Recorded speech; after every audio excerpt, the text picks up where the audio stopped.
today we have Sabarinath Sir, Secretary IEEE India Council with us. Sir, can you please introduce yourself with IEEE affiliations beginning from your career to now? Okay. To start off, I'm Sabarinath. I started my volunteering career as a student. That was quite a long time back. And later on, as a student, I was not part of the executive committee or any big positions or responsibilities, but a normal member. And then went ahead with learnings from various sources. And gradually started off into the mainstream of volunteering activities as the Vice President of the local integrated network of student branches in Kerala. As a professional member, organized quite a few programs, and then later on moved in as the secretary to Kerala section, held quite a few of activities over there. Reportings were done, and it was during my tenure that Kerala section was able to receive both the R10 and the MGA Outstanding Large Section Awards. Later on, as various other positions like the Section Distinguished Lecture Program Coordinator, the Young Professionals Chair, the Student Activities Committee Chair, the Vice Chair to Kerala Section, the Young Professionals Affinity Group Chair at India Council, and quite a lot.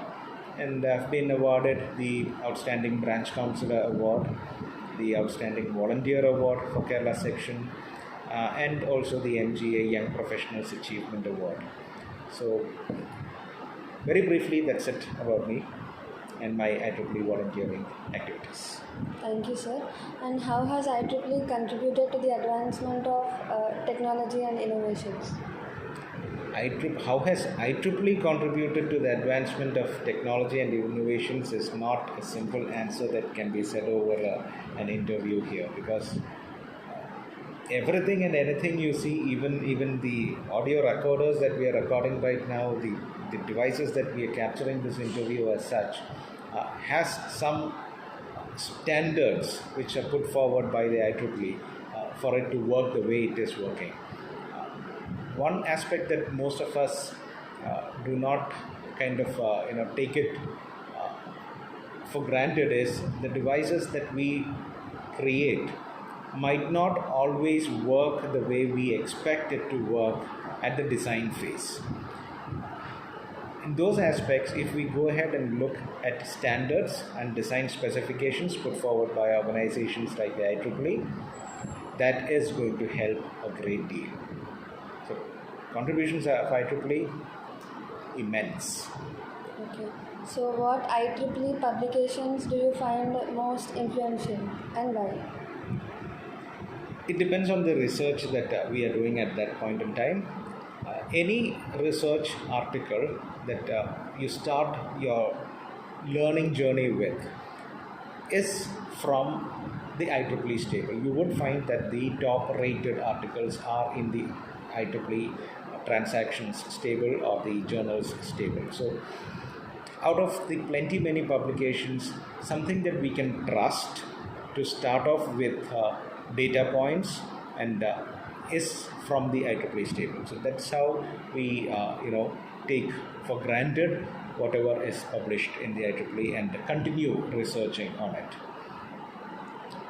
Thank you, sir. And how did you balance a personal life and IEEE professional career? Balancing professional life and personal life is obviously a personal choice, again a personal choice. The moment you understand that volunteering to IEEE, giving back to the society, in turn is coming back to us in terms of enhancing myself as a person and enhancing myself as a professional in whatever work domain I do, it's always a win-win situation.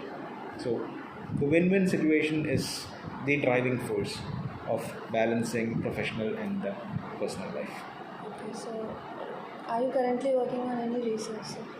Yes, I am working on two or three activities currently, one of which is in the agricultural domain, wherein a few of my students are working on the domain of identifying diseases and nutrient deficiencies from drone images captured using a little bit of artificial intelligence and machine learnings, and associated a couple other works are in the pipeline. I have another team of students working on cybersecurity aspects and the human component of cybersecurity, which is very much in its infancy. Yes, there are a lot of learnings to be done. Yes, sir. And in your point of view, how what IEEE holds for a future in the field of electrical and electronics engineering? Well, I think the tagline of IEEE itself has the answer: advancing technology for humanity. IEEE is beyond boundaries. If you look at the full form of IEEE, it was once upon a time the Institute of Electrical and Electronics Engineers, but today you do not have that full form. IEEE is just the IEEE, because we understand that it is not any domain specific activity that has to be advanced for humanity as a whole. Everybody has to coexist, and every branch or every field of science has to coexist and work collaboratively. So the keyword here is collaboration and coexistence. So we advance technology as a whole. So one last question. Can you discuss IEEE's roles in shaping policy and regulations in the tech and engineering sectors? The IEEE standards.